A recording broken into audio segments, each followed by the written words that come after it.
Hello everyone, কেমন আছেন সবাই? এই তো আজকের ব্লগটা দুপুর থেকে স্টার্ট করলাম। তো আজকে রান্না বান্না করতেছি মিক্সড সবজি, লাল শাক ভাজা, আর এদিকে ইলিশ মাছ ভিজিয়ে দিয়েছিলাম। তো ইলিশ মাছের সর্ষে ইলিশ করব।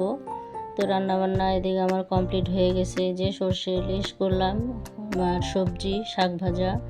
রান্না শেষ করে ছাদে উঠে দেখি যে একটি বানর এসেছে।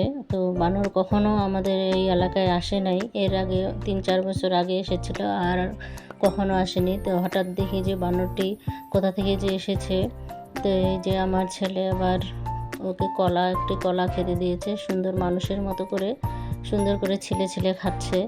দেখতে তো খুবই ভালো লাগতেছে। এতদিন টিভিতে দেখেছি আর এখন বাস্তবে দেখলাম, অনেক সুন্দর বানরটি। তো এটা যে কোথা থেকে আসছে, চিড়িয়াখানা থেকে আসছে না অন্য জায়গা থেকে আসছে জানি না। তো অনেক সুন্দর লাগতেছিল। আর ও এখন জল খুঁজতেছে খাওয়ার জন্য। তো ছাদে যেই জলগুলো পড়েছিল, বৃষ্টি হয়েছিল কিছুক্ষণ আগে, তো ওই জলগুলোই খাচ্ছে। তো আমি আবার সোমকে বললাম যে একটু জল আনি দিতে। ও আবার একটি মানে বোতলে না, একটি কৌটার মধ্যে করে জল নিয়ে আসছে। ও আবার দিতে আবার ভয় পাচ্ছে। তো সাইডে রাখছে, তো দেখতে পায় নাই। তো যাই হোক, এখন আমাদের এই যে এটা হচ্ছে মালবেরি গাছ। এই ফলটা খেতে অনেক সুন্দর, তবে কাঁচাতে টক। তো যখন একটা ফল খেয়েছে টক লাগছে, তো আর বাকিগুলো আর খায়নি। যদি মিষ্টি লাগতো তাহলে সবগুলাই খেয়ে নিত।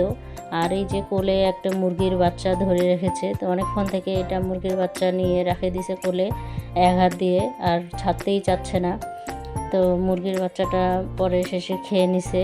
আর ওই গাছের মধ্যে ছিল আর এই ভাবির মুরগির বাচ্চা। তো উনি আবার বানরটিকে তাড়া করতেছে, আর এই যে চলে যাচ্ছে বানরটি মুরগির বাচ্চাটা নিয়ে, ওই যে কোলে নিছে এক হাতে, সুন্দর করে চলে গেল। তো এই দৃশ্যগুলো দেখতে খুবই ভালো লাগে। আর এই তো তারপরে খাওয়া দাওয়া শেষ করে এখন বিকেলবেলা, এখন একটু রেডি হয়ে যাচ্ছি শপিং করতে। তো শাড়ি কেনা হয় নাই, তো শাড়ি কেনার জন্য এই যে এখানে চলে আসলাম এই দাদার বাসায়। এই দাদা আবার ইন্ডিয়ান শাড়ি অনেক সুন্দর সুন্দর নিয়ে আসে। এসে দেখি অনেক ভিড় রুমের ভিতরে। তো আমরা আর ওখানে দেখি নাই, চলে আসলাম বুটিক্সের দোকানে, যেহেতু ওখানে ভিড়। তো এই দোকানে আসে, তো আমার ভাইয়ের মেয়ের জন্য একটি জামা কিনলাম। তো অনেক সুন্দর সুন্দর বাচ্চাদের জামা আছে, ব্লক বাটিকের হাতের কাজ করা, অনেক সুন্দর সুন্দর এখানে জামা পাওয়া যায়। তো এখানে ঘুরে ঘুরে দেখতেছিলাম, দোকানটি নূর করেছে অনেক সুন্দর। তো একটি জামা পছন্দ হয়ে গেল। তো পূর্বা বলল যে মা এই জামাটাই নিই।